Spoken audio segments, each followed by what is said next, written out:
Welcome, everyone. Welcome to Facebook Live. It is the 19th of October, year 2022. I hope everyone is having a fantastic fall season. It is almost Halloween. Everybody's ready for dressing up and being ready for Halloween. Let me introduce our panel today. We have Kelly, who is our Qigong teacher, has been on the panel for quite a few years as a spiritual teacher as well. Good evening, Kelly. And then we have Ken here, who is part of our core group of meditators. Good evening, Ken. And then we have Patricia here. Good evening, Patricia, who is part of our core group of meditators. And we have Dennis. And we welcome back Caesar after a very, very long time. Caesar is a channel and a spiritual teacher. Good evening, everyone. Let me pick I think Kelly had seen this question last time. Corina had asked this question. How do you guys see the world when everyone has zero ego? Along with that, I'll pose another question. How does manifestation for a future differ from expecting something specific in the future? I don't know where I picked up that question from. So if you want to answer both questions, Kelly. Thank you. All right. How do you guys see the world when everyone has zero ego? Is this in relation us as spiritual teachers supposedly having zero ego, or if the world had if the whole world had zero if the ego. whole world had zero ego? Remember, we were talking about free will and Yep. destiny. Thank you. Well, gosh, if there was zero ego, and if we're actually talking about shadow ego or head mental attachment ego, then yeah, I mean, the world would be a completely different place. We'd all be beings of light and all that stuff. So, giddy up, let's go. That's like a huge theoretical question. It's really about, ego is all about attachment, right? Ego is all about control. And all you have to do is look at the problems that control has caused over the last 150,000 years ish, or the current recorded huge air quotes recorded human history of the last 10,000 years. Cough. The the attachment to stories is what really shapes the world, right? Cultural stories, societal stories, family stories, personal stories. They're what cause drama and cause, us to feed our egos. So, when you are, it's easy to say, well, what if, ego was, destroyed, annihilated, which is also a tenet of Buddhism, right? Where you destroy the ego, annihilate the ego, et cetera, et cetera. And the ego is a Western word, right? This is sort of the psychological concept of human identity being based on the ego and being based on programming and whatnot. So, in order to understand the potentials of such a huge theoretical question, it's really important to actually understand where the ego comes from and the framework of Western thought on the whole concept of ego, because then we have super ego and the id, which is actually, both are actually equally important to understand, because you have, the conscious, the subconscious, and then the super conscious, or the level of spiritual awareness that arises from self-actualization. And this is where my years spent doing psychology in university or college, as it's called in the US. There are a lot of concepts to understand when you really dig into the ego and the concept of attachment to societal and cultural stories. And one of the ways that I like doing this is by watching TV shows or movies done in other countries. Because when you see, like right now, I'm actually enjoying a really awesome series on Netflix called Ertugrul Resurrection, which is actually about the founding of Turkey and the nomads that actually came together and founded Turkey, and the whole cultural evolution of Islam within the framework of the society that Turkey was, like in the 1400s. Historical context is really important to understand when we're talking about an idea, a theoretical idea of like of the world without ego. And I think what's more important to sort of consider is the world without fear and anger. It's probably easier to understand those concepts because they're a lot more personal. They're more personally available to understand and to digest in terms of understanding what the world would be like without any fear or anger, right? But I'm gonna let other people talk about that because that's a huge theoretical question.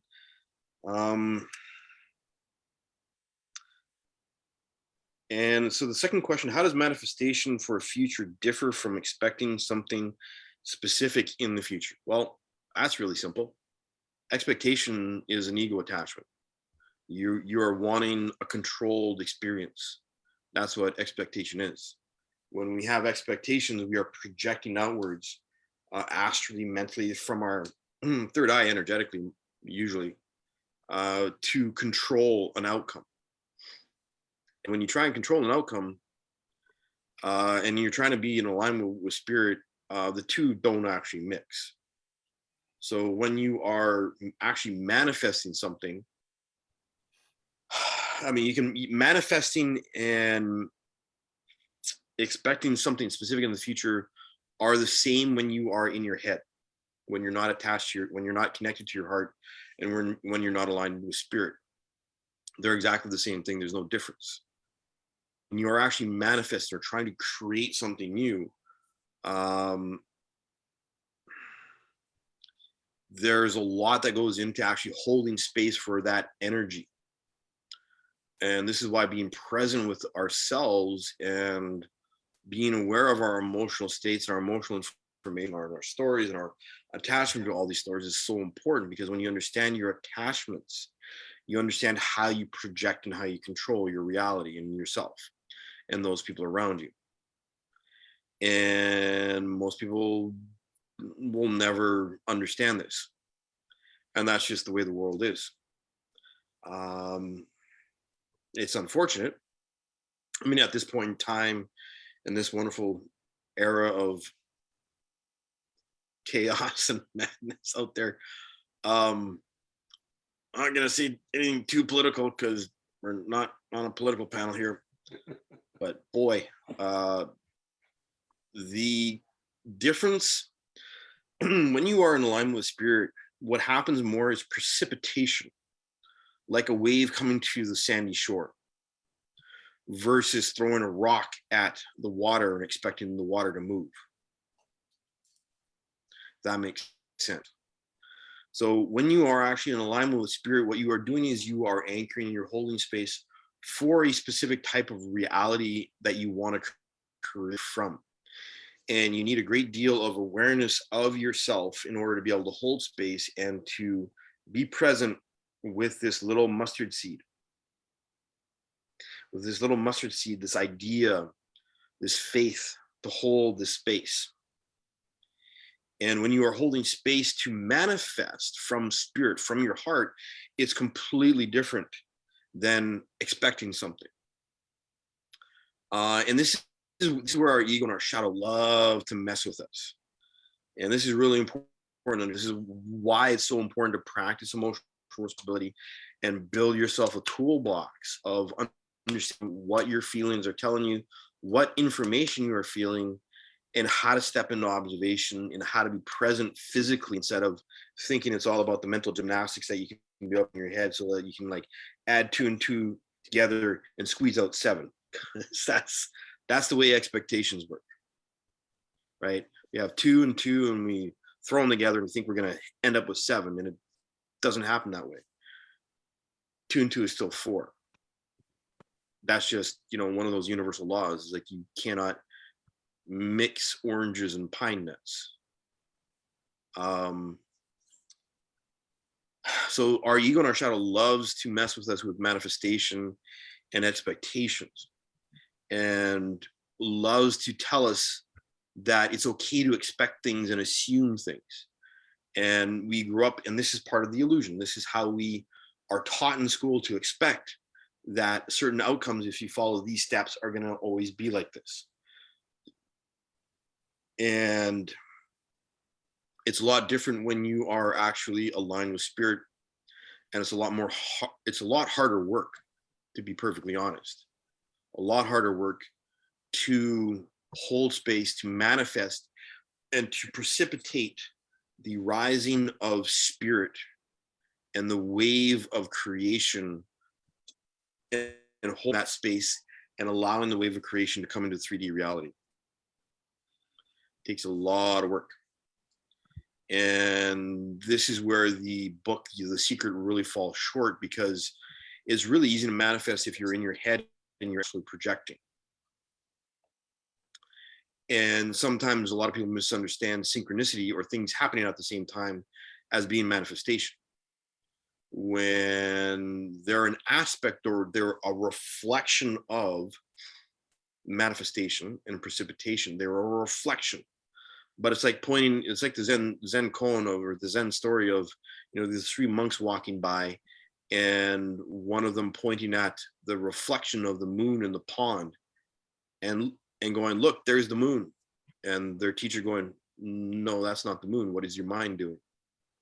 Right? And the teacher actually points up at the mind, and then the second student points at the teacher's finger and goes, "There's the moon." Right? Because we think that just because our mind is pointing at something, that because we're expecting something or assuming something to happen, that's how it works. When really what we're doing is we are registering the information of the parameters of reality and assuming that we understand them just by looking at a picture or looking at a reflection in a pond. When the only way to really understand what the moon is like is to actually go to the moon, or actually look at the moon, right? To actually identify with the reality that the moon is up in the sky and it's not in the reflection in the pond. And this is the great challenge of shifting our awareness from projecting forward and expecting things. But there is a lot of power in the mind. Our minds are exceptionally powerful. And even with a little bit of thought, we can manifest stuff with mental energy and astral projection. But this is through control. And it's actually very much like magic in the series The Witcher, where if you actually manifest something, you have to pay the price. You have to pay the rent. And in The Witcher, you have them, the wizards, they cast spells, but they need, like, something gets burned up, something gets used up at the same time. Can I give, oh gosh. Yeah, I was exceptionally careless and I manifested my ex-wife.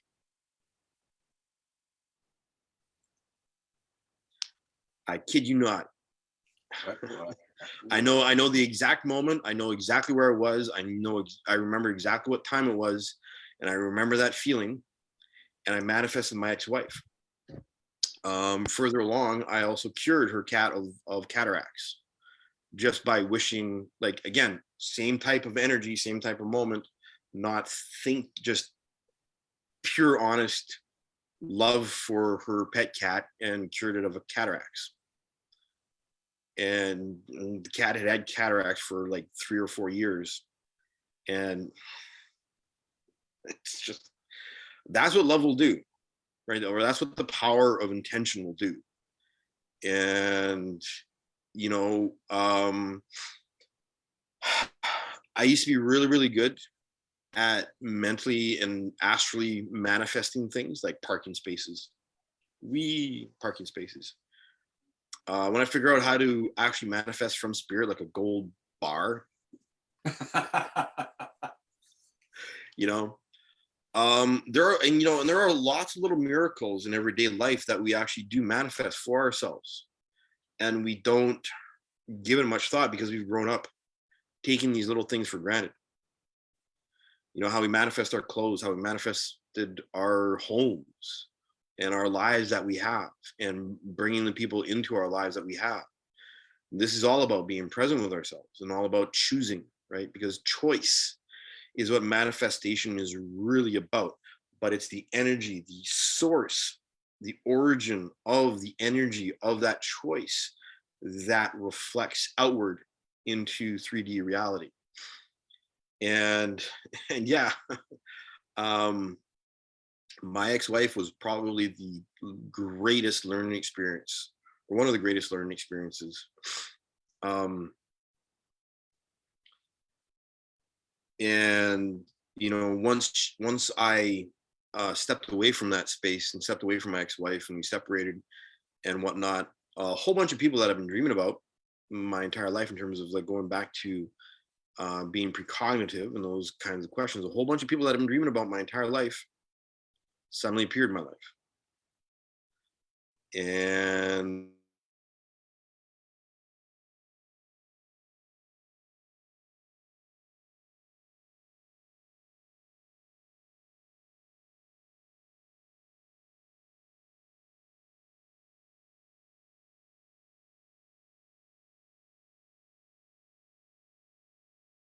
Is this just He froze. for me? Yeah. Is he frozen? Yeah. Oh, I think, yes. Yeah. We lost him. He's holding his breath. I asked a difficult question, so he manifested. Can you give it? Can you give an example of something you manifested? Me? Or Oh, he got disconnected. Caesar, did you want to take over and respond to the question? Sure. You want me to start from the beginning? How do you guys see the world when everyone has zero ego? Yeah, And that's then the second question as well. Thank you. yeah. So the first one's rather difficult. I mean, it would be nice to envision such a wonderful place. I think Kelly hit it right off the bat with just the beings of light. Really, I mean, that's what it would amount to, and you'd generate nothing but peace, love, and joy. You know, at the end of the day, with no ego, there's no fear, there's no hate, there's no, you know, none of the above. It's all just a beautiful, beautiful field of amazing energy. I can't explain it any better on how else to describe such a tricky question. How does manifestation for a future differ from expecting something specific in the future? Kelly touched on that really nice as well. Manifestation for a future is determined by what your inner being aligns with based on the transmission or the vibrational frequency that you emit out. Expecting something specific in the future is, I mean, there's a little bit of an expectation when you are manifestation, but you can't dwell there. You throw the desire out there and you become into this state of allowing or receiving as it is, and get out of the way, most importantly. I agree totally with what Kelly was touching on there, as far as the expectation is an attachment to a belief. We know that manifestation, you must believe You have to believe so much in the manifestation only as if it is coming from your inner being. This is what's important. For us and the ego mind to try to create on the same field through the law of attraction is rather difficult compared to what the inner being wants us to receive and go, and things of this nature that we are trying to manifest. And it will always lead you to the path of least resistance. As to say, we're floating down a stream and just hold out your hands and catch the fish instead of trying to swim around to chase them. But that's got everything to do with alignment. And when you admit, hey, Kelly, yeah, so when you emit a particular frequency and it is aligned with your inner being, and this is how we get to that creation, is when the inner being sends the signal and you respond as the physical being to create, whether it's a physical reality or a physical thing into our timeline. Really, that's it. Give you a penny. Kelly was in the middle of something there, so I'm going to turn it back over to you, Kelly. Thank you, Caesar. Thanks, Caesar. Sorry about that. That was a little weird. I haven't ever had that happen before. We thought you was stuck in thought. I got so sparkly, it just went poof, you know. Yeah, alignment. Yeah, quite honestly, the educational experience that Manifesting My Ex-Wife has become really highlights how careful we have to be with our thoughts, with, you know, with our discipline of being aware of ourselves, being in alignment. You know, what are you in alignment with? Why are you in alignment with those energies, those thoughts, those patterns, those stories? Why? Always why. It's no longer why is the sky blue, Mom? It's like why? You know, like really. The point of attraction. Yep. Why am I attracting this? Why? What is the feeling behind this attraction? I never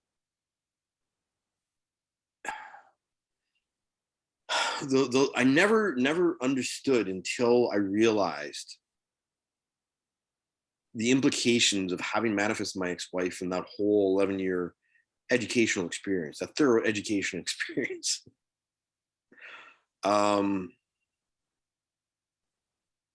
I never really understood until, again, you know, we have these learning experiences. You know, I got it.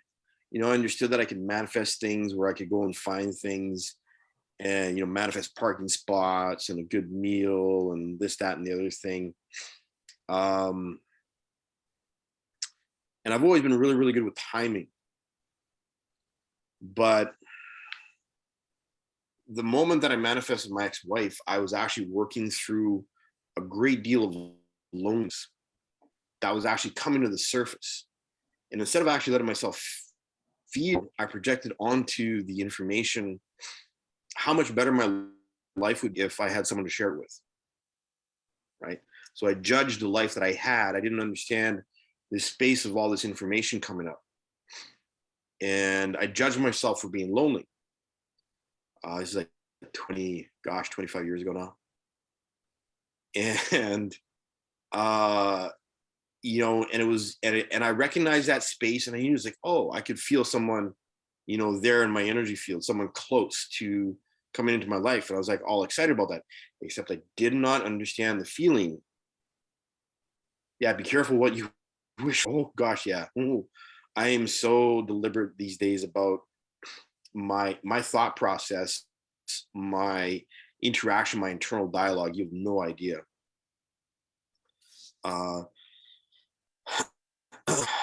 It's understanding the underlying stories, the attachment to perceiving and feeling a certain way even, and listening to everything that we are thinking and feeling, and digging through everything we are thinking and feeling, so that we really understand why,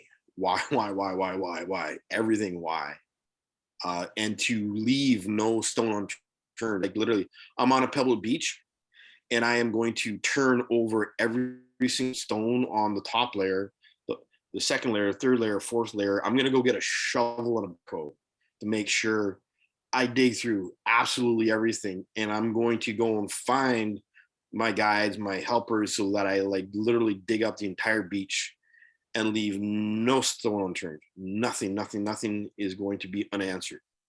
And that is literally, once I realized that I had brought my ex-wife into my life, I was like, oh, okay, so like what's learning experience? And of course, learning about patterns and seeing the repetition of patterns. And my ex-wife, who would have 6 amazing months and then crash for 6 months, and then have 6 amazing months and then crash for 6 months. And I never experienced this before, so I didn't, but I began to understand there's a definite pattern here. What's going on? Why is this? And she was, I finally learned, and it should have been a red flag that I didn't meet her parents for a good 3 years, right? And finding out that she comes from a family that has dealt with addiction, and her dad was an alcoholic, and there are all these impacts. And I did my research, and I went, oh darn. Right. Yeah.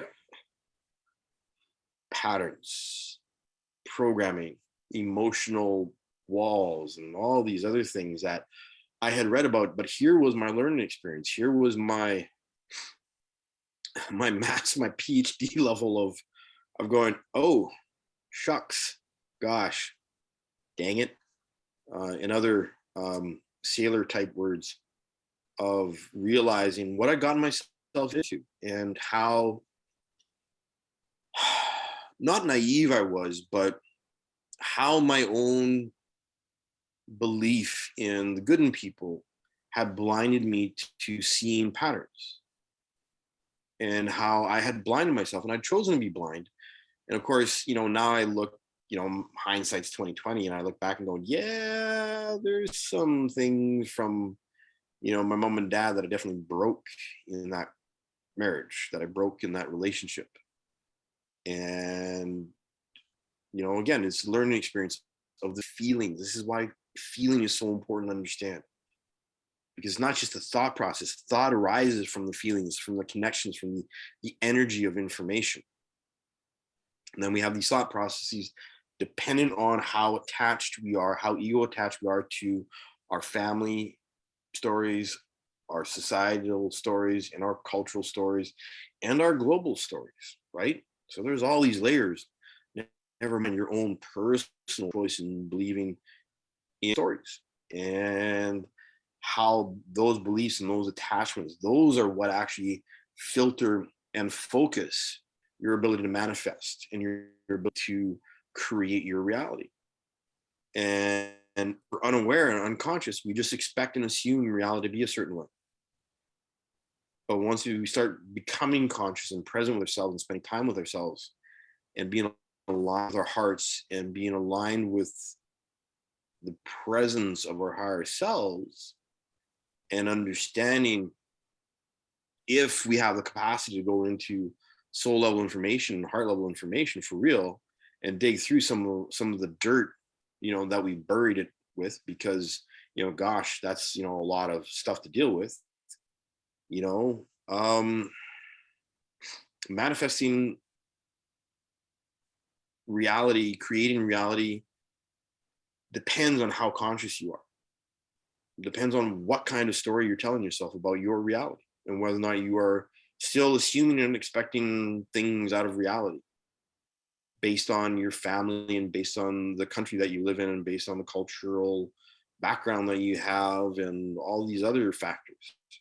So this is why history and your own personal past is so important, because I constantly refer to my past experiences, because that's where my learning has given me my base foundation of understanding the things that I understand today in the present. And it's the structure when we deconstruct our attachment, our ego stories, we open up all this information of who we are because we made that choice in the past. And when we finally like dig through it, chop it up into little bits, bury it, dig it back up, water it, turn it into a garden, you know, whatever other metaphor you want to use. When we go through the process a few times, consciously, actively participating in bringing everything forward so that it's not buried anymore, it changes everything. Manifesting and expecting realities to happen the old way just stops happening. And you begin actively participating and actively creating instead of just manifesting on a whim, right? And that was what brought my ex-wife to me, was a whim, was a careless, unconscious, hiding my loneliness whim. And that is something that I refuse to let ever happen again. And it requires a great deal of allowance of self and self-love, you know, for myself to go, okay, I did that to myself. I didn't need 11 years, but I'm a stubborn guy. So I guess it took me 11 years, right? Learning my own learning curve and learning patterns. Yes. Oh yeah. Byron Katie is amazing in terms of, I mean, yeah, like that's what I do. Is like I question everything, even my happy thoughts. Everything, absolutely everything. And to be perfectly honest, like there is such a deep level of contentment and satisfaction in my life, even if things are like quote unquote not going the way I was expecting them to, right? Because expectation just turns into no longer an expectation, but like, oh, I feel all these possibilities for how things are supposed to happen today. I have no idea if that's going to actually happen, but I know that all these possibilities are possible. So I'm just going to accept and allow whatever happens to happen, because I know I have these things, these errands to do. So let's see what happens. It stops becoming an expectation. It just becomes an understanding that reality has an infinite and limitless way of expressing itself. Just from my own personal interaction with reality, never mind when other people are involved.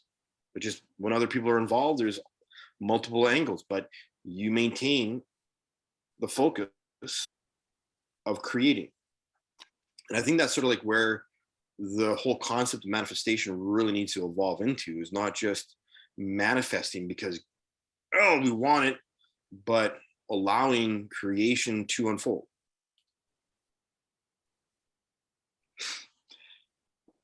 Well, yes, we create our reality. Absolutely, we create our reality. Like right now, my part of my brain that analyzes, you know, the English language and filters and all the concepts and stuff like that is working overtime to, you know, create the words that are coming out of my mouth right now in the proper sequence so that they make some semblance of sense, right? We all create our realities. But again, this goes back to understanding your ego attachment to your stories, your concept of your identity. Why is your concept of your identity the way that it is? Why do you believe in something so strongly? I mean, I used to be a diehard environmentalist. I used to be a diehard martial artist, and you know, so many things I used to believe in the old way through expectation and assumption, and right and wrong, bad and good, right? The duality, the swing of duality. When you see that the swing of extreme emotion is the illusion that people are caught in terms of how they create their reality, then you realize, oh, that isn't actually being present with myself. That isn't actually being in the now. That is not actually being aware of the energy that I'm actually working with. That's just expecting and assuming things. And people throw expectations and assumptions left, right, and center all the time because they're just not aware that they're doing it. That's like my entire family, you know. It's I play pretend with them all the time because I understand that that's where they're at. And you know, we create our reality based on our stories, based on the programming of our ego, the way that we've chosen to feed our ego and our shadows until we become conscious. Yes, absolutely. Expectations are based on judgment. Judgment is based on separation of information, separation of heart and mind. So, but however, again, this is what I was saying earlier about how this is where our egos and our shadows love to mess with us, because you can have a feeling in your heart, in your gut, that you know is true. And what does your ego do? It likes to hijack that. It loves to hijack that feeling and spin it into a story and create your reality based on that expectation of that story. So this is why being present and practicing your practice is so important. This is why, you know, for understanding the mechanics of the ego, you know, Eckhart Tolle's work is phenomenal, absolutely phenomenal. And it's really important to understand that though like the ego hijacks information, hijacks every thought and every feeling you have until you stop it, until you start breaking patterns. And then things begin to unravel. And the more you hold space and the more you're present with yourself, the more the patterns will unravel. The more you step into observation, the more the patterns will unravel, and the less and less control the ego has and the less power it has to hijack you. And that's been my experience. And so this is where like expectations are part of the program, part of the ego programming, because the ego like latches on stuff and spins it into a story. So we expect things to happen this way.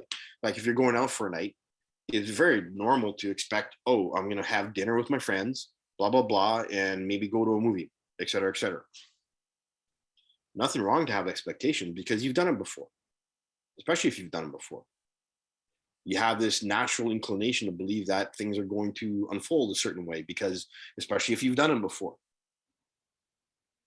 Except even if it happens almost identically to the way it's happened before, the experience is still different because you're not in the past. You're in the now. You're in the present moment. But this is where our ego loves to confuse us and loves to make, oh, see, I had this expectation. I was right. It all happened exactly the way I thought it was going to.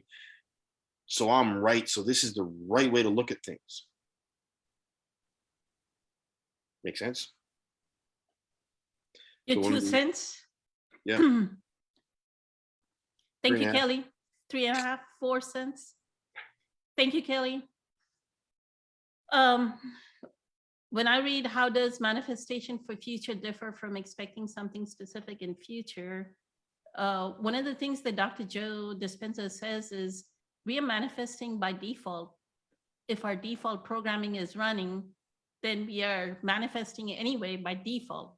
Like if somebody said, he gives an example, that accident, it happened, I did not manifest it. No, you manifested it by default because you let the default program run. Yes, exactly. That's exactly the default. Yes. By default, we are automatically projecting and manifesting because we're Things. unconscious. Thank you. Excellent. Excellent. That's what he says. And then expecting something specific in future, it's not so much as an expectation. It's more like an intention. So he meditation called tuning into new potentials.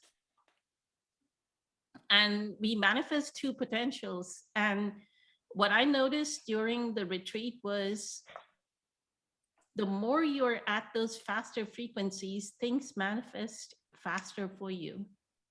Just like the testing positive for COVID, I know during the beginning of the retreat, I was extremely fearful. And I knew I was fearful. And I kept saying my mind is constantly going on the fact that I'm going and meeting 1,800 people. I'm in between 1,800 people, and I've never been in such large groups. I'm in between 1,800 people. I've never been in such large groups. I kept thinking it, right? And all the fear of the past 2.5, 3 years that the government has put in. Oh, if you touch something, are you touching something? Are you coughing on somebody? Are you talking on somebody? I finally, after day 2 or 3, I just like took off my mask and I went, I'm going to meet people the way human beings are supposed to meet each other. If I want to hug somebody, I'm going to hug them. If I want to talk to somebody, I'm going to talk to them. I am not going to worry about this mask thing, right? So it manifested immediately within that week. It manifested. I did test positive for COVID. So it's not like at those faster frequencies, things, one of the things that I noticed was things manifest faster when you are at the faster frequencies, because we were intensely in the present moment. We were constantly in meditation for 7 days, right? We would start at 4 a.m. in the morning or 6 a.m. in the morning, meditation, talk, like all throughout the day, we were doing meditation. So the one thing I had requested during that week was, so it's an intention. So what he says is, it's not so much as, and this is the same thing as what Abraham Hicks says, right, Caesar, that the vortex, like once you send that rocket of desire, your inner being is already working towards manifesting that desire, right? So the moment you send an intention out, your inner being is already sending it. Now you have to match that frequency. Like you have to raise your vibrational frequency to match that manifestation. And that, what Kelly is saying, right? Like it's our emotional field. So what Dr. Joe makes us do during the tuning of new potentials is, what does it feel like? What does it feel like to get the new job? How, what are you going to see? Are you going to be happy? Are you going to be joyful? Are you going to be in love with life? Are you going to feel empowered? Are you going to feel inspired? What are you going to feel? So it's constantly, what does it feel like to be that, right? What does it feel like to be abundant? That's what he's trying to do.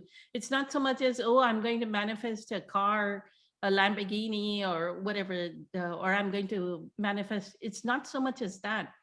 It's like what we are manifesting is the feeling we are getting, our emotional state to that higher state, or increasing our vibrational energy to that higher state. That's what, where your intention becomes aligned with what you want to manifest. And I saw that with, I wanted the mystical experience. I got the mystical experience during one of the coherence healings. The second thing I wanted manifested, and he did a kaleidoscope meditation. So he puts us into a trance. And during that, he walks us through, tune into your first potential. What do you want to manifest? Tune into the second potential. What do you want to manifest? My second potential that I wanted manifested was one of the Heelys that was part of my group. There were 2 Heelys. I wanted to be their healer. And we had 3 coherence sessions. On the 3rd coherence session, I got my Heely. So it was that quick. Within that week, I had manifested something that came up during the week, because I wanted something immediate, right? Like something to happen immediately. Not like, 5 months from now, I want a different job, or 5 months from now, I want something. I wanted, when he was walking us through, you want to tune into a potential, I wanted that potential to be right then, right? Something that manifests right during that week, not so much as wait for another. So that's how manifestation works. It's not so much as you are trying to, I'm going to get that Mercedes, or I'm going to get that BMW, and you're manifesting the BMW. It's more like what does it feel like to be in a BMW? So you're like feeling the feeling of being in that leather seat and how soft that leather seat feels. How does it feel like? Oh, by the way, excuse me. I'm sure the core group of meditators have gone through the Yoga Nidra meditation, right?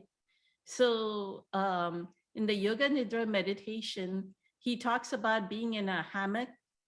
She talks about being in a hammock, and you're lying in a hammock and you have a soft blanket. And I wanted that soft blanket, right? The Healy, for the Healys, they give this blanket that they were selling at the Dr. Joe Dispenza product shop for $30, and it is that exact soft blanket. So I manifested the soft blanket as well. That, I would always, whenever we went through Yoga Nidra meditation, I would be in that hammock. Like she would say, you're lying in a hammock with a soft blanket. And then she would take us through the chakras, right? Imagine oranges, imagine a red cardinal, imagine oranges, right? And I would feel that soft blanket. I finally have that soft blanket. Like it's the softest mink blanket that, so I manifested that third thing as well during this retreat. So that's what it is. Like he says that then you become the vortex of energy, right? But it's all your emotional state. It's not so much, manifestation is not about thinking a thought and you're manifesting. It's more like, are you at that emotional state where you can get to that emotional feeling of what it feels like to have what you were trying to manifest. And then when you match it, then the thing manifests by itself. So Ken, you want to go ahead and talk about manifestation, and as well as this, I didn't talk about the zero ego. Y'all did a good job of that. So Okay. I'm just gonna very fast talk about zero ego. To me, zero ego is, it would be like living in heaven from what we've been told. We would have everything we needed and we wouldn't have the fear that we'd be carrying with us. And so now that's all I'm going to say. To me, it would just be wonderful. And I'm actually starting to feel that within myself and realizing that how do we manifest? Boy, I just love so much what everybody was saying. And when Kelly got frozen and then came back, I felt like I was inside of you with everything you were saying. I felt like it was like, oh my God, you were drawing out what I'm feeling and what I've experienced. And the same thing with Poonam. And for me, when I got to the point of truly feeling what loving myself was, I was more in presence. And there was more and more manifestation coming through. And I can honestly say every day I'm getting incredible manifestations. It's almost like there's this downloading of information. And this group has been so much love that I've manifested this group when I first came in. I knew I needed a more loving community. And so I prayed for it and I meditated for it. And then it brought me to so many things within different people. And some people I went, oh my God, because they reminded me of stuff within myself that I needed to work through. And in order to do that, I needed to pray, meditate, and then realizing that many times through the manifestations, it will bring on uncomfortability. I have to lean into the fears or the shadow. And after I started doing that, and then I was getting comfortable with uncomfortability and realizing that this is what was missing in my life before and how I was feeding the ego that kept the repetition just repeating itself. And when I went on my trip, I purposely went on my trip and I was terrified. And I actually went on my trip knowing I needed to go alone. When there was a part of me that I wanted to go with somebody because that's how I was conditioned and programmed. And I knew I had codependence issues. So by me doing that, I said, I'm going to go on a trip by myself, but I'm going to bring somebody with me. And that was God. And so I went and I did all the things that I wanted to do, self-care. I ate what I wanted, which was healthy. I came to different paths. I'm like, do I take a left and a right? And I say, okay, how does that feel? And I've learned more and more that there's a communication that goes on with my sensations and feelings. And it wasn't the thinking mind. And that's where I really broke away from thinking, being in this group and getting into presence. And doing that really brought me more into loving myself and realizing that there was a relationship that I needed to be in rather than somebody outside myself, and that was me. And now I'm learning to be with myself in a way that I needed to go through the experience of the uncomfortability to get there. And it's amazing, we were talking about different layers within ourselves. I could be in the forest, which I love, and it was amazing to be in the forest. I'm smiling, I'm like a little kid again. There were times I'd be skipping, singing to myself. I go into the brooks, I go in my shorts, take my shoes off, and I'm like, I haven't done this since I was in my single years, which I loved.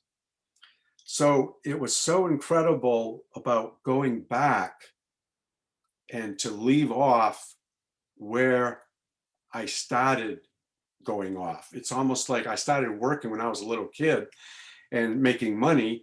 And then I had to forget about that because that has been one of the major things in my life, work and make money.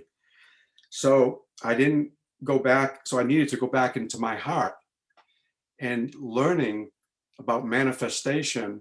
It's all about feeling good. It's good feelings, but I couldn't get there in my thinking mind. But after I started understanding truly what it felt like, and then it was a whole new way of manifesting and realizing that I need to go below the surface, because the surface thoughts, the surface feelings was what I was carrying. Those were the wounds. That was the area that I needed to let go of. And going into the mountains, seeing the different layers of millions of years, going where there were earthquakes. And I had these sensations with all this. And I started to realize that I was feeling all this. And so it helped me to realize that how connected I am to everything. I'd be looking at things, and then the mirror and the reflection would come right back at me. And I would go, oh my God, I'm seeing the beauty in everything, in the mountains, in the ocean, in the rivers. And I'm like, oh my God, I felt so cleansed and so good and so free. And if I had to choose one word that came to me doing this, was freedom. I was finally free. And I freed myself from my own bondage, my own cage, because then I realized that the downloading of information was helping me to realize I needed to go through all this to get where I am. And I had to keep surrendering. I had to keep letting go, and I had to keep feeling. And then I would go through some good days and bad days, depending on where I was in the process and what I was going through. And so it was just an amazing, amazing trip for myself in realizing how this process, it is a process, and that I'm not alone. And that has been the biggest help, that I'm not ever alone now. And just as a few people had mentioned, I'm going through stuff, but I'm rising above it, realizing that I'm just experiencing something and that this is not really what's happening. Don't stop thinking about it. So I'm allowing myself to go through feelings, embrace myself, and realize that it will pass. Just like the clouds, just like the rain will stop, the sun will come out, but realizing how all this is needed. It's all part of me. And so I'm learning to embrace that with such a loving embrace that it's given me just a whole new way of being. So just amazing. So thank you. Thank you so much, Ken. Thank you. And I looked at the Facebook chat, and Michelle, while I was talking about the blanket and the hammock, she said that she found a new hammock and she has a soft blanket. So synchronicity, right? Yes, amazing. Synchronicity within the group itself, right? That we have a hammock and a blanket. I just talked about it, and she's already in her new hammock and her new blanket. Yes. Soft blanket at that. Beautiful. Dennis, did you want to say something about this? About no ego? And one of the things that I wanted to say is I kind of like when we were talking about see the world when everyone has zero ego, I would actually think that we wouldn't even have these dense human bodies. We would be like a light of energy, right? Like almost like fireflies or something like that. Like we would just go fly around on beautiful fruit that's on the trees. Like I would expect like this Garden of Eden, right? Where there's lots and lots of fruit, and we would just go sit, take a little sip of the fruit like a firefly, and then move on. We wouldn't even need that much food, I would think, right? Because we wouldn't have that dense a body. We would be just be pure light. Mhm. What do you all think of that vision? Right? Dennis, you want to talk about that? You're on mute, brother.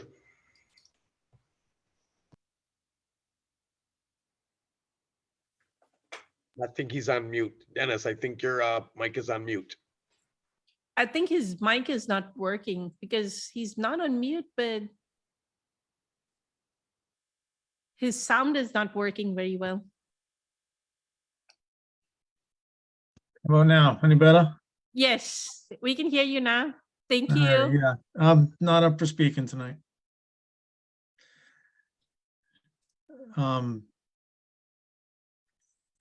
I don't know. Ego's a big thing for me right now. I really don't, a lot of, sorry, I don't have words tonight. In what way is the ego a big thing? That I'm combating it. I am trying to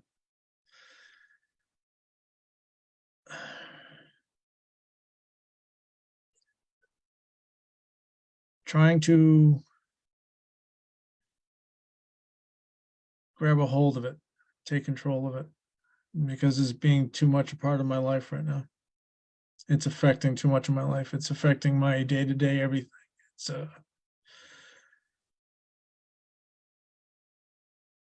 trying to get to a point of surrender, trying to learn how to get to that point of surrender, but yet trying is a form of failure. I am doing.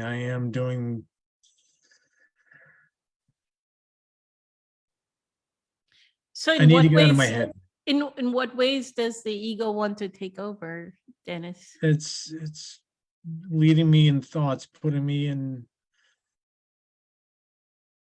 a place of my comfort zone, a place that hasn't been working for me, a place the easy way. Leads me to avoidance, leads me to resistance. So do you have some kind of meditative practice or like a breath work practice or any kind of solitude, like Ken has spent time in the forest? Any time that you spend in solitude? I try to. I go to places after work, down to the Cape Cod Canal, or there's a marsh out here during the weekend, I go out to the marsh out here. There's a boardwalk out to the marsh where I can hang out there. I'm surrounded by woods, ocean, everything. Meditation is something I'm still working on. And with that, avoidance comes up, and I find my ego finds ways for me not to, because I'll go to sleep. You're too tired. You're too tired for this. Then I start overthinking about meditation, and I know it's the ego at work, and it's Right. It's the default programming, like our default program will last yeah. last Yes, week. and my I- default program isn't working for me anymore. But Right. yet I can't seem to, when You I'm know- alone, when I'm alone, mostly I have trouble last week conquering it. it worked on me as well. Like I had a moment in the evening when I was like, I'm too tired, because I had tested positive for COVID. So I was like in the throes of it, maybe on Tuesday evening or something. And I was feeling weak, and I went, I don't know if I want to do meditation. It's like, do I want to do a meditation? And then when people with stage 4 cancer can stay their body down, lay down in the amount of pain that they are in the fact that they're about to lose their life. I just have COVID. Why can I not lie down and just do my meditation? Right? Right. And that's what Perspective.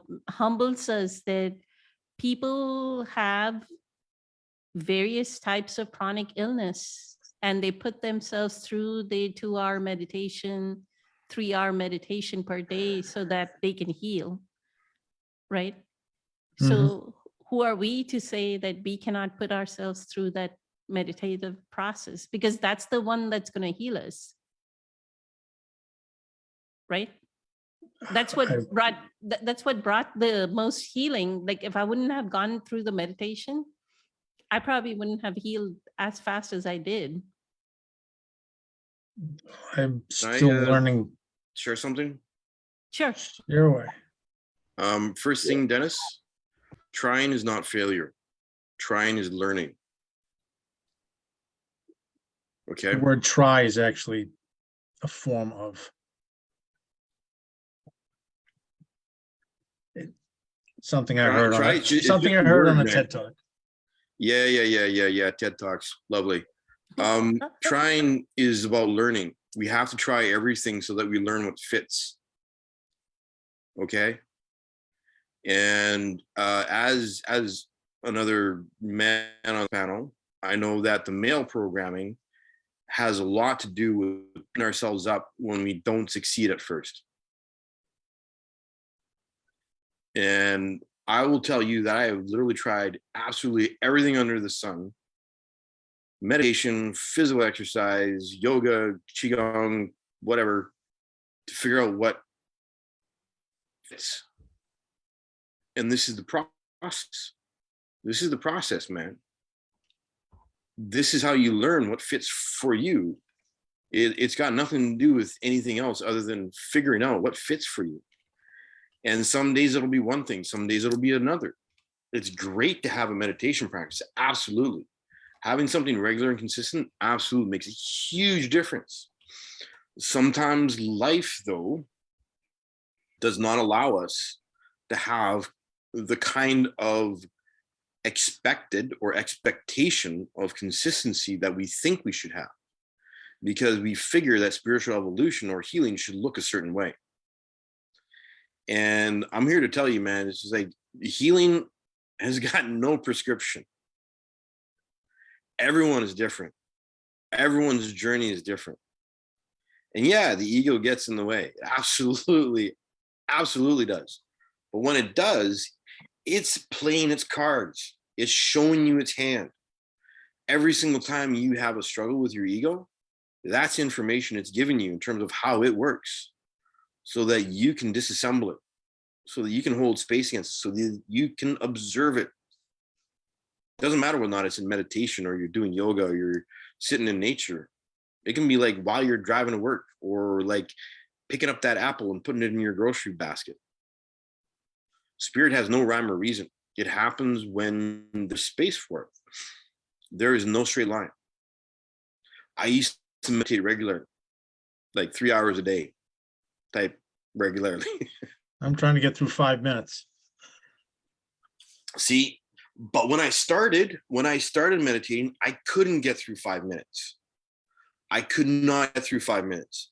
When I first started doing Qigong when I was a teenager, I had such a hard time finishing and completing one repetition. Oh my God.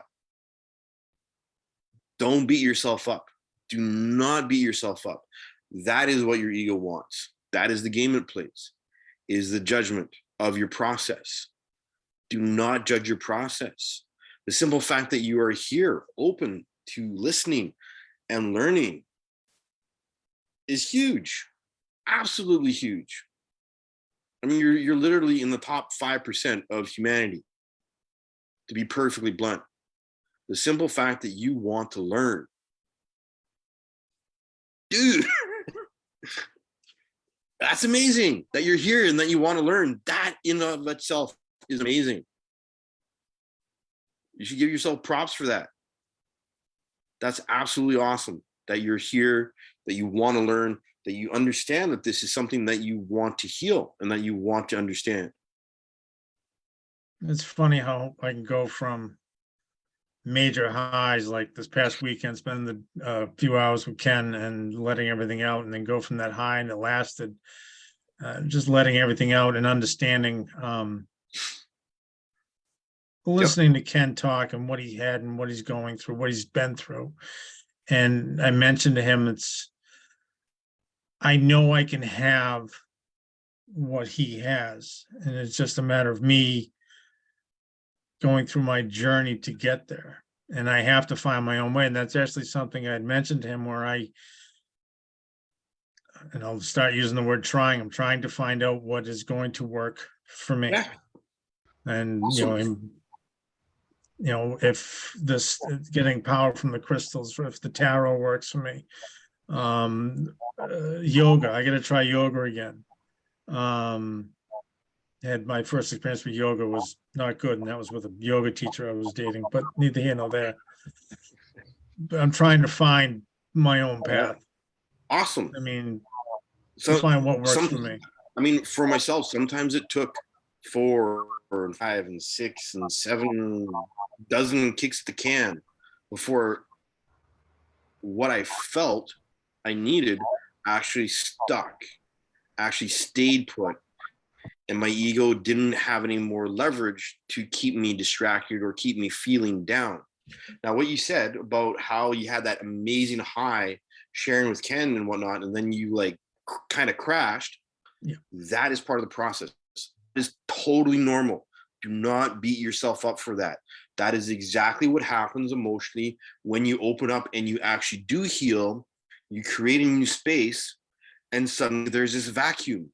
Your ego goes, oh my God, we can't let this be like filled with anything other than like what we, like we got to like throw stuff in here and fill it back up. So that's what's happened. Well, what I found, I bought this little book from Barnes and Noble. It's called Practicing Mindfulness. And it's not like, I left it at work, so I can't show it to you, but Okay. it's helping.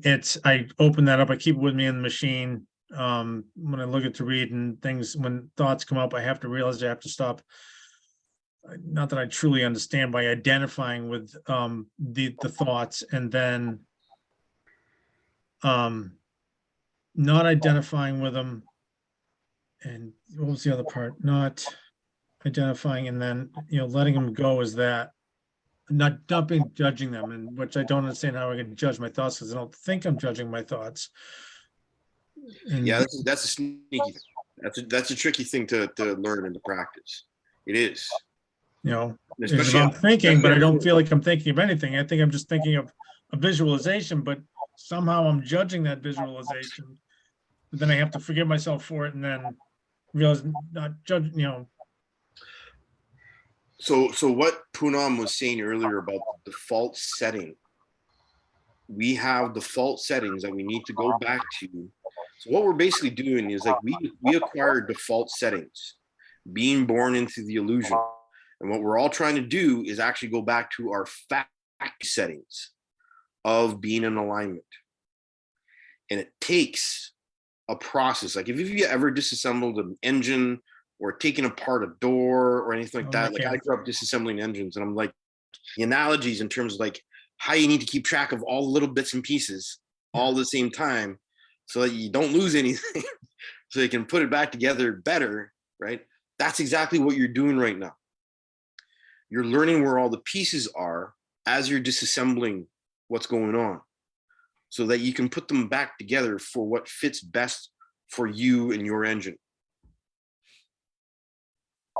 Can I interject? great analogy. I just want Right, to Caesar. piggyback up what Ken was, I'm sorry, Kelly was Kelly. saying. Yeah, so, hi Dennis. She's- A couple things I just want to touch on really quick for you, man, is if your life was a book, you'd be at the exact sentence of the exact chapter that you're supposed to be at the exact moment. So all this is necessary for the process. When I seen you talk about having to go through this journey, get excited, because it's that kind of that low vibe and that's going to keep you there, brother. It's important. I think your story is going to revolve around a little bit of momentum here for you. And that's what you need to start focusing on instead of the thoughts. You said you have a little thought. A thought only appears for a second, or even a visualization gives you an idea of a thought. And then all of a sudden you put your attention to it a little bit and the thought now grows. The more you focus on that thought, give it any bit of your attention, that thought will eventually consume you. That is the masterful work of the ego. The ego we know is as a parasite, and its job is to destroy us, man. So I'm speaking from a place of experience as well. They've been in your boat, as everybody here can probably is the same. We've all been in this boat. This is how we get there, brother. And my point is this: start your days with some gratitude, man. As soon as you open your eyes, forget about the thoughts. They're going to be there. Just try to be still, silent. Don't give them any of your, energy, any attention, any of your focus. Just try to find this place of gratitude for anything. You don't even really need a reason. Breathing is enough to be grateful for. Just the fact that Having a strong body is to be grateful for. yeah, That you you look like have a human, man. exactly. Yeah. You have a strong body. Be grateful for it. I have Absolutely. hands. They're moving. Do you got a bed? I mean, Pillow. the pillow is enough to be grateful for. Amen. Right there. That's a whole lot to be grateful for. So you can just get into the realization of the blanket, and the soft feeling of that. But my point is to create this gratitude just for a couple minutes and hold it. With this, you kind of get sucked into the present moment because you're getting lost in this empty space, and you're creating the space, as Kelly was just describing, for better things. So you're ridding yourself of the thought and allowing more space for more things to come back at you. And the things that are going to come back at you are the things that you are generating through your creative state or your vibrational frequency that you're admitting. So if you're admitting gratitude in the morning and you can hold that state of gratitude, that's a pretty high vibe and frequency, brother. It's about as high as it gets. So in turn, simplified, what life offers back to you is more stuff to be grateful for. So be So- excited. Go ahead. Holding that space for gratitude, holding that feeling. I guess that's what I'm having a problem with, is holding it for any length of time. Okay, so I know I have to takes change practice. the routine. that's the contrast though. That's very important. So you have to embrace that too. Be grateful that you have the contrast, because now you know what you don't like. It allows you to know what you do like. Exactly. So that's the first step in the process. Yep. And that's something to be grateful for too. that you had this experience of struggling with something. Kelly touched on it again. You are now aware that there is an ego within. And that's step one. Step two, in dissolving the ego, is becoming present. It is a form of meditation. When you can delve and submerge yourself into the present moment, meaning only honor and only focus on what's in this little circle right here, right now, that's presence. And all your power lies in presence, because the ego cannot coexist in the present moment. That's a fact. And it will start to dissolve. Yep. You look like you're in your late 30s, brother. So you got 30 years of this. Me, 30s, 53, brother, 53. Wow. It's more stuff to be grateful for, huh? So you got 50 plus years of momentum that the ego has been programming itself and building on. You're not going to stop it overnight. So just understand that. Right? The more you can hold this state of presence or be in a place of gratitude, that state of gratitude, that's a great feeling. And that's the whole object here, is to just feel good, man. That's all you got to do is feel good. And Feel the thing good. about gratitude, if I may interject, Please. the thing about gratitude is that even if you don't feel it in the moment, someday it'll be like, I'm grateful for my socks, I'm grateful for my shirt, I'm grateful for my pants, I'm grateful for the couch I'm sitting on. Even if you don't feel it, go through a list of things in your immediate moment, in your immediate physical experience, that are very simple, that like we take our clothes for granted so often. And it is actually one of the things that I've used to, even if you don't feel it, trick yourself. And this is where you can actually, because the vibration of gratitude, just uttering, I am grateful for my socks, as silly as that sounds, I am grateful for this, I am grateful for that. Go through a list of just things that you like literally see in your vicinity. I'm grateful, It's reprogramming. You're reprogramming. You have to rebuild the momentum against the negative internal dialogue, the ego dialogue that wants you to crash and wants you to feel like you're not getting anywhere.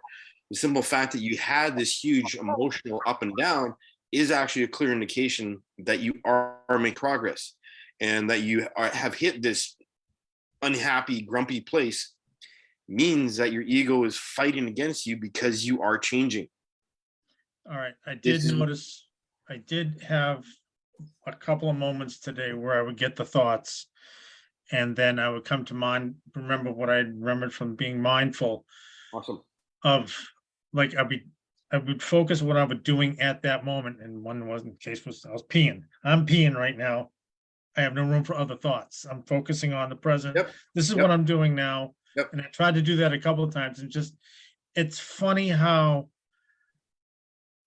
my best moments of anything happen, one, at work, and two, up in the morning till about noon. Then somewhere from like noontime on, I start falling off.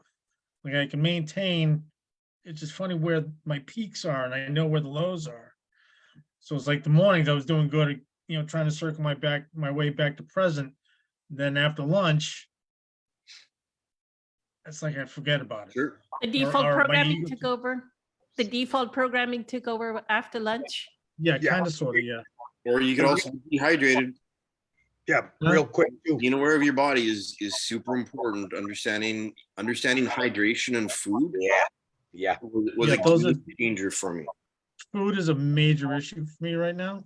Okay. I get serious pain body and issues going on, and I know it's related to food, and that's actually something that I believe my intuition was saying to me, and it's something I have actually known and have been resisting completely. Being Okay. one, a type 2 diabetic, I just went on a Oh. new medication. Ah, It's been uncontrolled for 14 years. oh, damn. So new medications, I realize I may have some sort of a gluten issue, may have a grain issue, I'm eating all the wrong shit. I don't make my lunch. I buy out every day. I'm eating carbs. So I know I have to focus on my health, which is one form of me loving myself. Yep. Me to show myself love is to take care of this body, is to start treating my body as a temple. Now, with that being said, right now, it almost feels like they're words. My ego wants to kick in, says, well, these are only words. We can still, you don't have to do this, but yet I have to, if I get Right. 3 grown kids, my son just got married, they're gonna be having kids soon. I'm gonna be a grandfather possibly, because I know he's got the itch to be a daddy. But I want to be here. I don't want to, I'm not ready to go yet. Real quick, and I got to actually conclude and take off. So I just want to leave you with this, brother. What you give your energy to grows, what you feed grows. So it's really important to not allow them thoughts to gain any type of momentum. So feel good as long as you can throughout the day. Whenever you have a thought that doesn't feel so good, immediately shift your attention to something that does feel good. And it could be the socks or the shoes or the zipper that still works on your pants. It could be the sensation of Ice cream.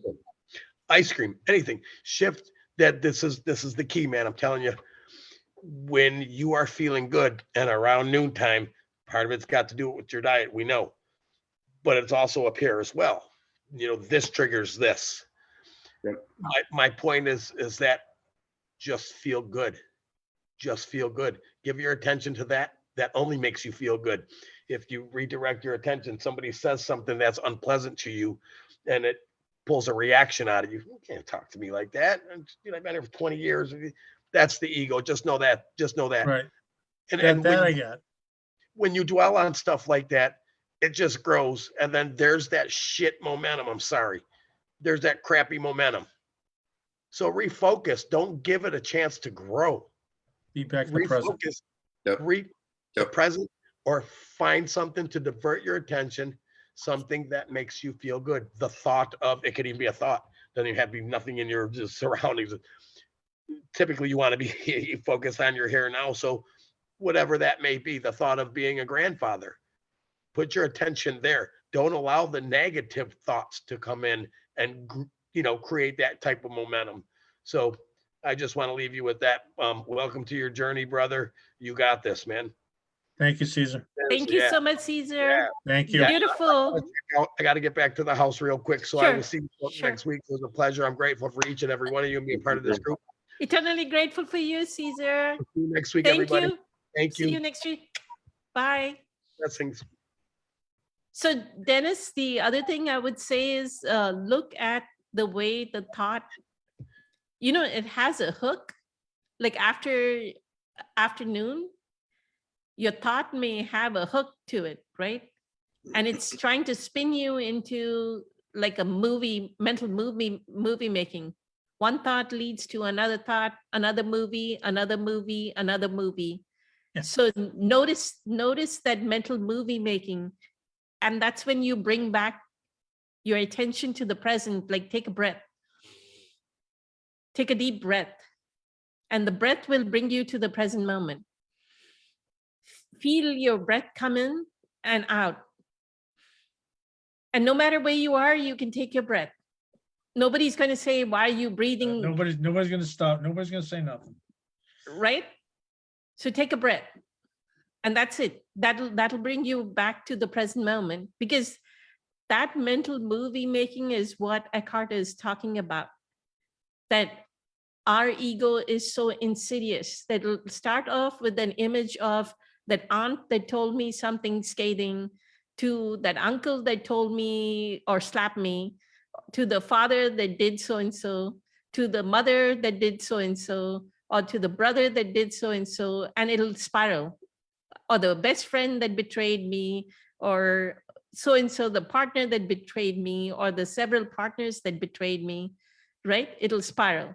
So before we start to spiral, bring ourselves to the present moment. What is my present moment? And the more attention you give to the present moment, the more quality of work you bring to your work, and people are going to love you. They're going to absolutely love you because you're going to put so much attention into your work, right? That's where quality and care comes in. I just have to say, I believe you. I mean, and my first step is loving me. I have to love this person first. I mean, that's what what this journey right now is all about right now is me learning to love myself, how to love myself. And one way that well, the first step, well, one of the first steps is treating this body as the temple that it is and feeding it the right kind of food. And knowing that I don't have to wait, that I can literally do it now. I can do it when I wake up. I can do it when I leave. Stop making excuses. Stop letting the ego tell me. Stop making me feel bad. And stop making my body hurt. And it's not so much as loving. I don't know about the loving ourselves. It's more like Accepting. once you experience your presence, you know the divine is flowing through you.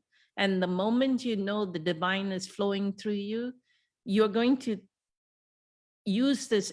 This is the instrument of consciousness, as Dr. Joe Dispenza says.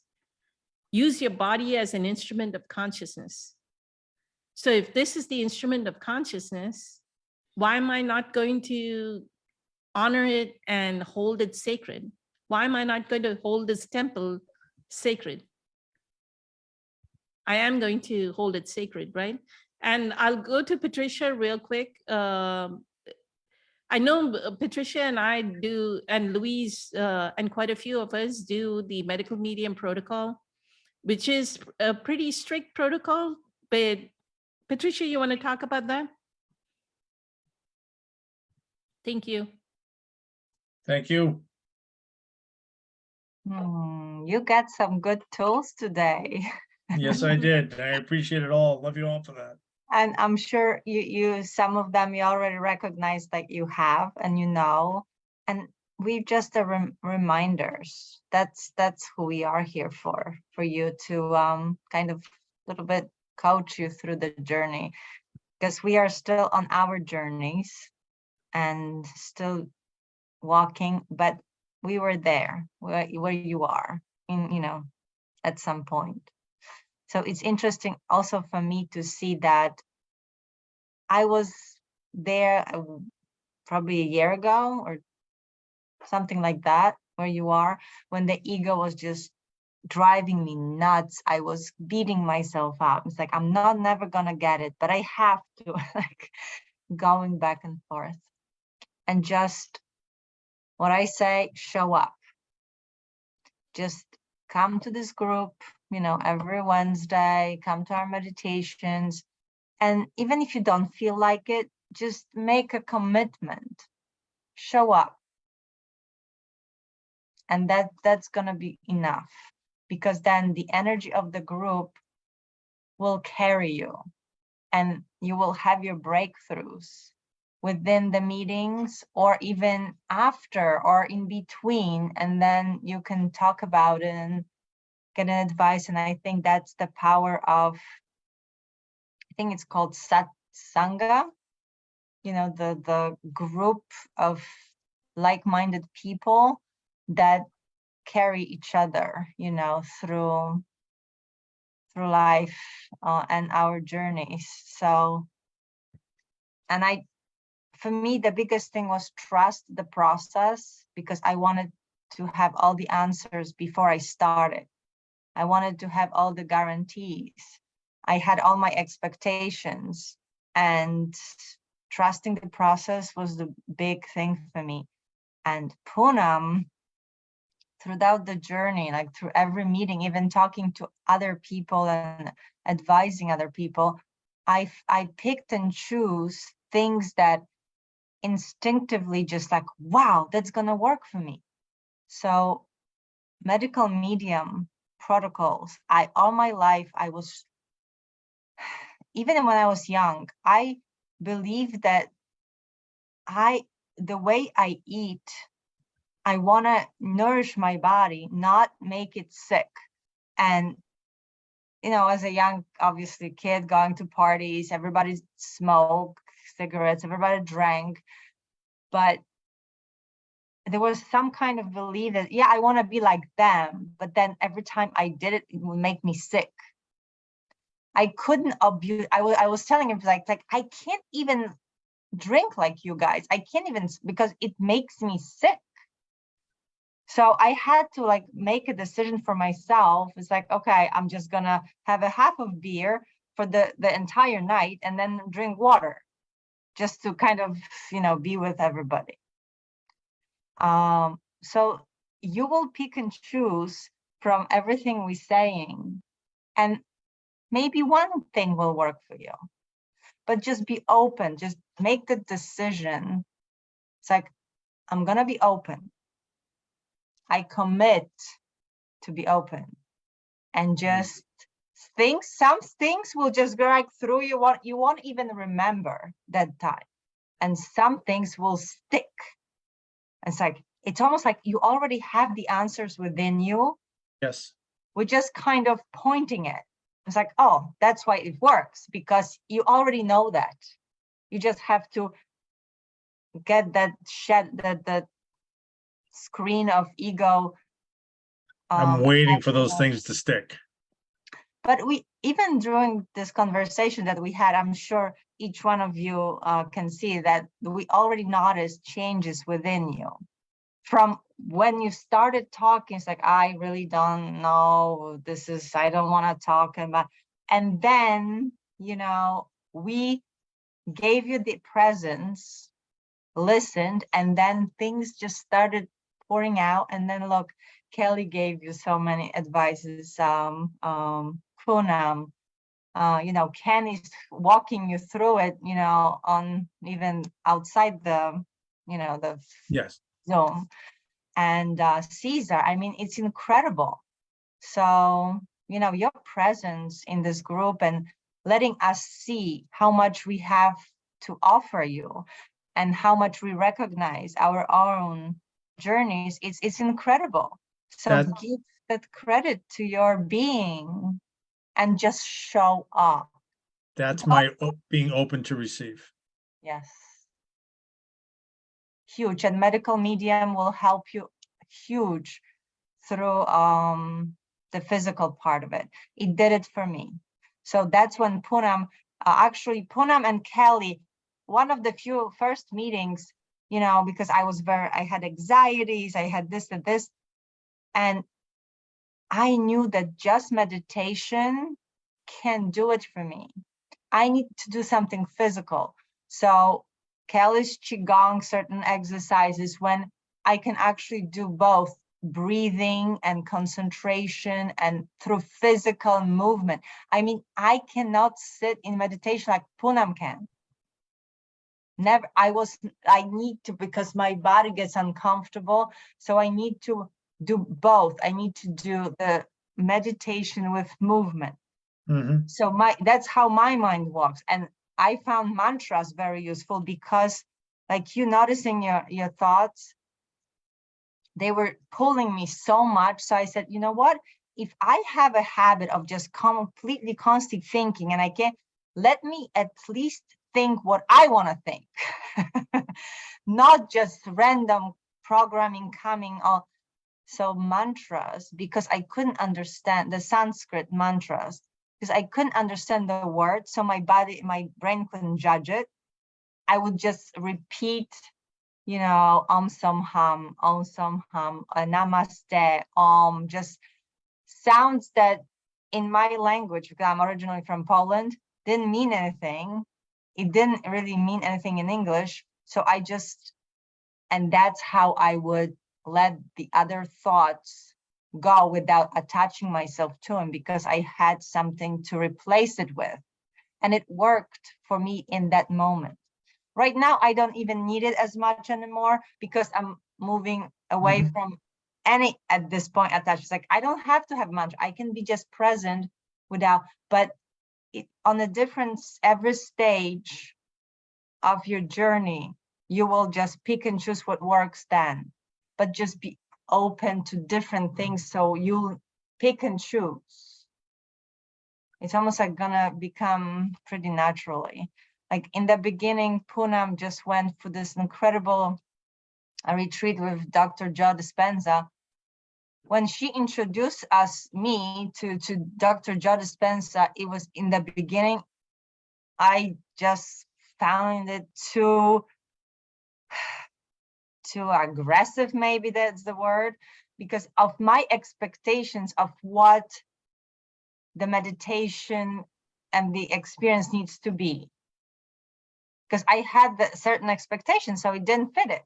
But in the same time, I physically knew that there's that I will go back to it when I'm ready. So I kept it, and now I'm doing it every morning and every night. His meditation. So, and Medical Medium, please check. He just published his new 2 books. And if you want to check on his website, medicalmedium.com. And yeah, we have a group, and he has a lot about diabetes there. Thank you for that. In his stuff, and it's a protocol. And once you commit to it, I honestly stopped cold turkey, eating everything that was bad for me, and completely threw everything from my fridge, from my pantry, and went shopping according to his protocols. And from that day, that's it. People have pizza in where I work, oh, Patricia, you have to have pizza. Like, enjoy it. I don't even want it. That's gonna be a tough one. No, see, but that you giving it, you thinking it. It's Yes. not, it's so easy. Oh, and that's also there was an exercise that talking about identification quickly. And I think this also answers the first question, how would the world be with zero ego? Because I imagine that it's going to be like, everybody's going to be like Eckhart Tolle, Thich Nhat Hanh, Richard Spire. I just put all those people, and it's like, we'll be just like that. Because this is, for me, examples of how you can, be in the present moment. And once you are in the present moment, ego disappears. It just dissolves. Because the minute you see it, like on those moments when you saw your thoughts or your ego coming, you're not it. So you're not identifying yourself with it. So you see that this attachment, the being observer, and that's what I think it's when the magic happens, when you're the observer.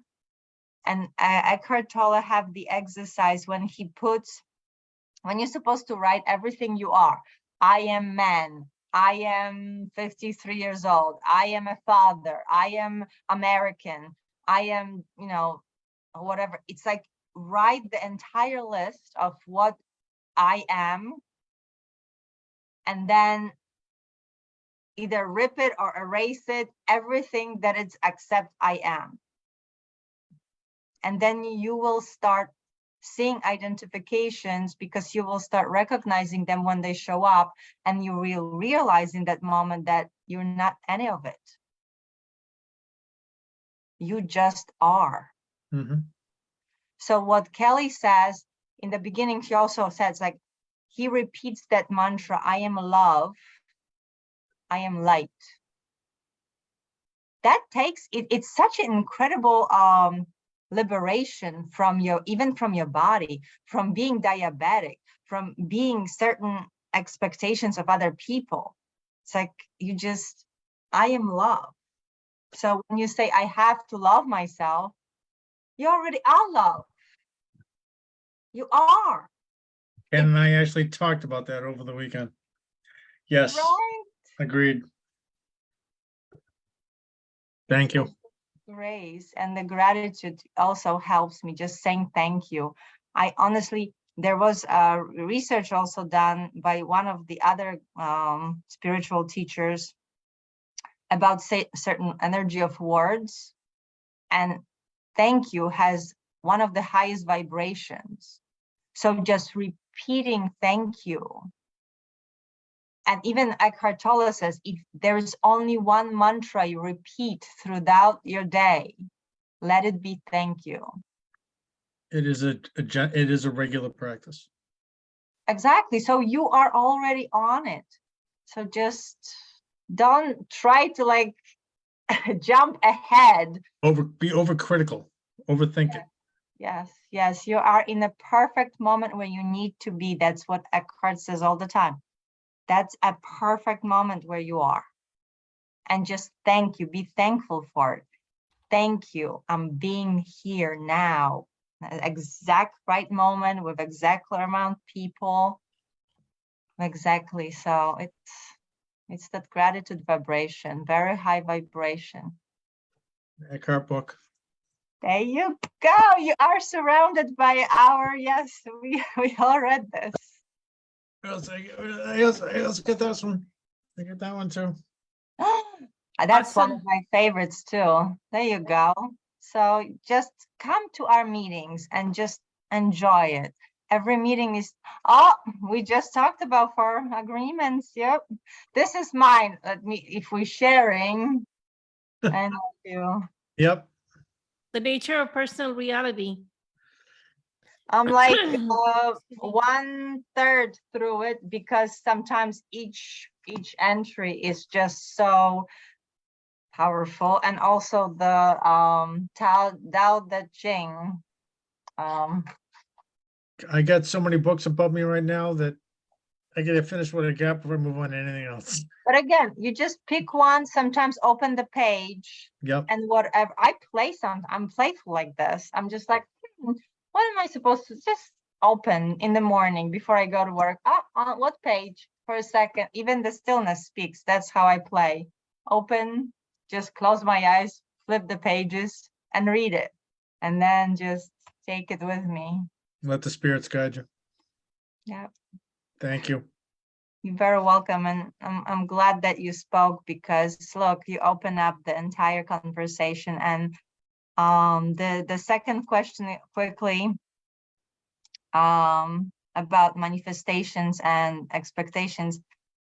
I still am not sure, how to maneuver this, because I was always afraid to have intention, because I had limiting beliefs that I didn't know about, that I found out because Poonam is a huge master of limiting beliefs and crushing them. And almost everything that I opened my mouth was a limiting belief. And I got scared. Like, how I don't want to say something and expect something or have intention if it's a limiting belief. Because how can I know what's best for me if I'm thinking through my ego? So I just, The supposition that you're thinking through your ego is incorrect. You can think from presence. Presence can raise a thought as well, which is a creative thought. And that's what we need to connect to. And that's why Kelly says, get into your heart. Coherence, heart coherence, mind and heart coherence, right? When we have a coherent heart, then we can think a thought that is creative, that comes from presence, not from the thinking mind. so But it's getting, yeah. So the last thing, the closest I got through understanding manifestations is that they're like, Ken always say, they're a mirror. So everything that I'm manifesting, it's like I'm looking at, it's like, why am I what is it pointing back to me? Because once I know and heal it, then I can actually manifest something maybe that's good for me. But how can I know right now if I'm so wrapped into the programming? Because if programming is embedded in us since we are like 2-3 years old, even from genes and stuff, and I can't know it, all of it, with my adult mind, because I don't have an access to it. So I can only see it through manifestations. Like you mentioned, if I'm attracting certain boss or certain men men in my life, which is I'm repeating programming that I'm always have to prove myself. I'm always have to, like I had to do for my father because I was never enough and I was never chosen. He didn't want me to be a girl. He was disappointed that I was born a girl. And I'm carrying this. So We can talk about it next. It's Mhm. going to become a long conversation. So let's talk about it. yeah, Hold I'm on to done, that I'm thought. done. And let's talk about it next week. Dennis, please do come to our meditation practice, which is on Fridays at 8:20 p.m. Eastern time. We start Friday, at 8:20. 8:20. 8:20 p.m. Your ego would say, my body's tired. I just want to sit in front of the TV and turn on the TV and put on the TV. I can assure you I'll be here Friday at 8:20. Tell your ego, hey, no, I need to connect with all my. Yeah, like he said, City- not this time. This is what Dean Graziosi This also one. said. You hear something, no, not this time. I'm going. On every Friday, keep that consistent, like what Patricia is saying, right? The consistency of being there. And the second point I would say is what I told Patricia initially is it is very hard for the male ego to surrender. So what I would say is put sticky notes all around your house, on your mirror, on your bathroom mirror, on your kitchen cabinet, the word surrender. Program yourself that it is okay to surrender. Because that is where life is. It's the profound wisdom of yielding to that rather than opposing the flow of life. And where is the flow of life? The flow of life is now. In this moment, the way life is, that's where the flow is. You know, just like Heraclitus said, what does he say? You're not the same man. You don't enter the river twice, the same river. You don't enter the same river twice because neither are it's you the moving. same man, neither is it the same river, right? Panta re, everything flows. So it's going to flow. And we And need to align ourselves with the flow. I would That's like all. to end with actually almost a prayer from Thich Nhat Hanh, which I found very powerful for me at this moment. He says, "May I live fresh, solid, and free." Thank you. Just may I live fresh, which is in the present moment, solid, aligned with the source, and free, because that's where the freedom comes. Freedom from ego, identifications, ever. May I live fresh, solid, and free. Thank you very much, Patricia. Thank My you. pleasure. My pleasure. This Thank you, is mind. Poonam. You're most welcome. This is mind blowing. The way it unfolded, it was like the most beautiful experience ever. Much love to everyone. Kelly, Many thank thanks. you. Have a Thank fantastic you. evening. Thank you. Deeply You too. humble. Thank you. Namaste. Eternally Namaste. grateful. Good night. Bye. Bye. Ciao.